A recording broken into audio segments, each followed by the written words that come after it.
ఏడున్నారా?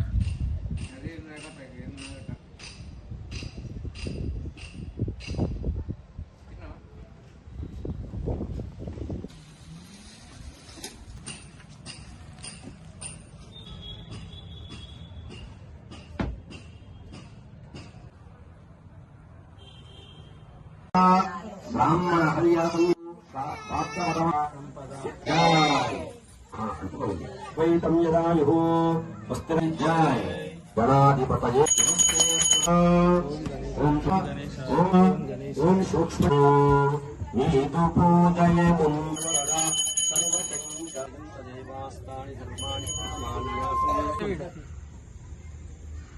కళ్ళు పెద్ద పెట్టుకోరు కెమెరా చూడరు లైట్ కాదు. ఉత్సవాల్లో భాగంగా ఇక్కడ నవరాత్రి ఉత్సవాలు అంటే కేవలం ఆధ్యాత్మికత విషయాలతో పాటుగా సామాజిక పరమైనటువంటి అంశాలను ఎప్పుడూ ముందుకు తీసుకెళ్లడంలో మా యువకిరణం స్పోర్ట్స్ అసోసియేషన్ ముందు భాగంలో ఉంటుంది. సంవత్సరం సెల్ ఫోన్ల ద్వారా జరిగేటువంటి దుష్ప్రభావాలు పిల్లలపై తీవ్ర ప్రభావాన్ని చూపిస్తున్నాయి. వారు మానసిక ఆందోళనలకు గురి అవుతున్నారు. వారి కంటి చూపు మరియు మెదడులో సరైనటువంటి డెవలప్మెంట్ లేక అనేక రకమైనటువంటి అనారోగ్య సమస్యలు ఎదుర్కొంటున్నారు. ముఖ్యంగా ఈ రోజుల్లో తల్లిదండ్రులు ఏం చేస్తున్నారంటే పిల్లలకు అన్నం తినిపించేటప్పుడు మొబైల్ ఫోన్స్ ఇచ్చేస్తున్నారు. ఆ విధంగా పిల్లలు ఆ మొబైల్ ఫోన్స్ కు అడక్ట్ అయి వారి యొక్క జీవన శైలిలో మార్పులు తెచ్చుకుంటున్నారు. ఇది సమాజంలో చెడు వ్యసనానికి దారితీస్తుంది. కాబట్టి తల్లిదండ్రులు తమ యొక్క విలువైన సమయాన్ని మొబైల్ ఫోన్లో గడపక పిల్లల కోసం కేటాయిస్తే బాగుంటుందనే ఉద్దేశం కొద్దీ మేము ఈ రకమైనటువంటి ఫ్లెక్సీలు ఏర్పాటు చేయడం జరిగినది.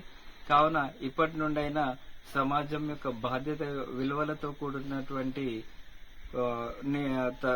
తర్వాతి తరాన్ని అందించాలనేటువంటి ఉద్దేశం కొద్దీ మేము ఈ గొప్ప కార్యక్రమాన్ని చేపట్టాము. దానికి మీ అందరి నుండి కూడా మేము సహకారం కోరుకుంటున్నాం.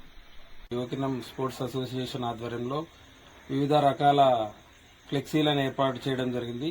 అందుకు గానీ ఈ సంవత్సరం వినూత్నంగా ఆలోచించి మరొకసారి పిల్లలు సెల్ ఫోన్ వాడడం వల్ల జరిగే అనర్థాలు, వాళ్ళ శారీరక ఆరోగ్య సమస్యల గురించి, వాటి అవగాహన గురించి తల్లిదండ్రులకు కూడా పిల్లలపై సెల్ ఫోన్ ప్రభావం ఎంత ఉంటుందనేది తెలవడానికి మేము ఈసారి ఫ్లెక్సీ ఏర్పాటు చేయడం జరిగింది. ఎదుగుదల లోపిస్తుంది మరియు మానసిక ఆరోగ్యం కూడా లోపిస్తుంది.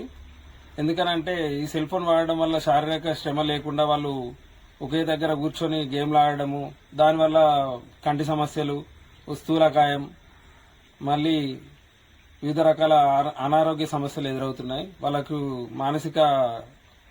మానసికంగా ఎదగడం అనేది లోపించి ఏం జరుగుతుందని అంటే వాళ్ళు ఆవేశం అనేది, అగ్రెసివ్ కోపం అనేది చీటికి మాటికి వస్తుంది. దాంతో వాళ్ళు ఏం చేస్తున్నారనేది విచక్షణ కూడా ఒక్కో సందర్భంలో మనం చాలా చూసాం. అలా ఏం చేస్తున్నారు, సెల్ ఫోన్ కొనివ్వలేదని వాళ్ళు ఏమైనా సూసైడ్ చేసుకోవడము అట్లాంటివి కూడా జరుగుతున్నాయి. ఎందుకనంటే అది చాలా ఇప్పుడున్న పరిస్థితుల్లో వారిపై ఈ ఫోన్ ప్రభావం చాలా ఎక్కువగా ఉంది. అందుకనే వాటి మీద అవగాహన గురించి మేము ఈ ఫ్లెక్సీని ఏర్పాటు చేయడం జరిగింది.